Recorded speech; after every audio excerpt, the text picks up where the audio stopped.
தமிழின் இன்றைய முக்கிய செய்திகள். நெற்குப்பையில் திருமுழுக்கு யோவான் ஆலயத்தின் சப்ரம் திருவிழா. வழிநெடுகிலும் பல்வேறு சமுதாயத்தினர் மலர் மாலையும் காணிக்கையும் கொடுத்து வழிபாடு. சிவகங்கை மாவட்டம் திருப்பத்தூர் அருகே நெற்குப்பை பேரூராட்சியில் உள்ள திருமுழுக்கு யோவான் ஆலயத்தில் ஆனி மாத சப்ரம் என்னும் தேர் பவனி திருவிழா வெகு விமரிசையாக நடைபெற்றது. இவ்விழாவில் சிங்கம்புணரி மறை பங்கு தந்தை ஜெயசீலன் தலைமையேற்று ஆலயத்தில் கிறிஸ்தவ சமுதாய மக்கள் மத்தியில் சொற்பொழிவாற்றினார். மேலும் சிறப்பு விருந்தினராக வருகை புரிந்த ஃபாதர் சவேரியர் உலக சமாதானத்திற்கும் ஒற்றுமை உணர்வோடு வாழ்வதற்கும் பிரார்த்தனை புரிந்தவராக மலர்களால் அலங்கரிக்கப்பட்ட இயேசு கிறிஸ்து மரியன்னை திருவுருவச் சிலையில் பன்னீரை தெளித்து சப்ர தேர் பவனியை தொடங்கி வைத்தார்.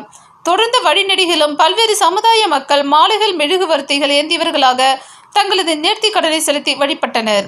மேலதாள வாத்தியங்களோடு வண்ண வண்ண வான வேடிக்கைகளின் இடைவிடாத வெளிச்சத்தில் வலம் வந்த சப்ரத்தை சாலை நெடுகிலும் பல்வேறு சமுதாய பொதுமக்கள் ஜாதி மத பேதமின்றி கண்டு ரசித்தனர் என்பது குறிப்பிடத்தக்கது.